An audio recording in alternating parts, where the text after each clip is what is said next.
경찰이 N번방의 최초 개설자로 알려진 텔레그램상의 닉네임 갓갓을 붙잡았습니다. 전지현 변호사.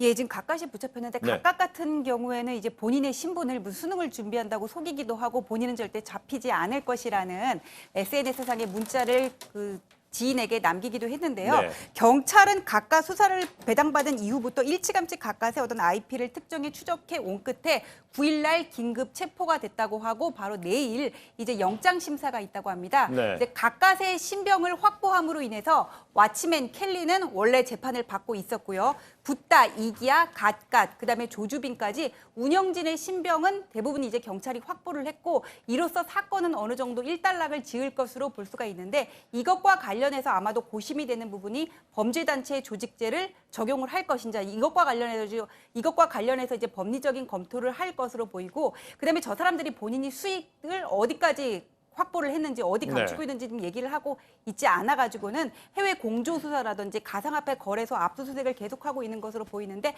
지금 이 두 가지가 관건으로 보이고요. 운영진에 대한 수사와 기소가 마무리가 되면은 그다음에 유료 회원에 대한 수사인데 이게 문제가 뭐냐면 유료 회원이 몇만 명이라고 하거든요. 그래서 이 사람들이 돈을 내고 그 대가로 뭐 어떤 성착취물을 요구하거나 했으면은 분명히 기소를 받을 수가 있는데 단순히 시청만 한 경우에 이걸 어디까지 처벌할 것인지 그 기준을 정할 필요도 있다고 봅니다.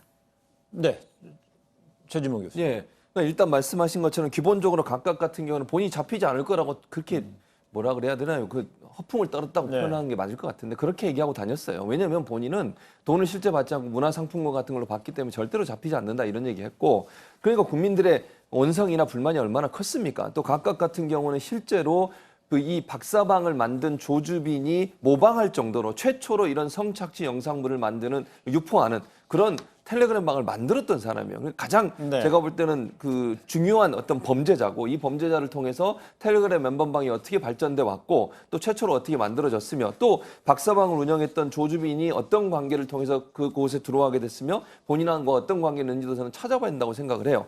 그런 상황에서 본다면 갓갓을 잡았다고 하는 것은 사실은 이 조주빈 전에도 갓갓 문제 때문에 많은 인터넷 사이트에서 갓갓을 잡아달라고 하는 그런 어떤 요구라든가 아니면 청원도 많았거든요. 그런 차원에서 본다고 하면 갓갓을 잡은 것은 참 잘한 일이다. 경북지방경찰청에서 잡았는데 어쨌든 이 갓갓을 통해서 N번방 실체에 대한 전체를 파악하는 데 아주 중요한 역할을 할 거다. 이 사람이 최초로 N번방을 만들었고 이 사람 밑에서 많이 배운 사람들이 결국은 이런 나쁜 짓을 계속 확산해 해왔기 때문에 갓갓을 정점으로 해서 어떤 구조를 가지고 운영됐는지를 확인할 수 있는 기회가 될 거라고 보여집니다. 예, 두 분과 코로나19부터 그 텔레그램 N번방 사건까지 짚어봤습니다. 두 분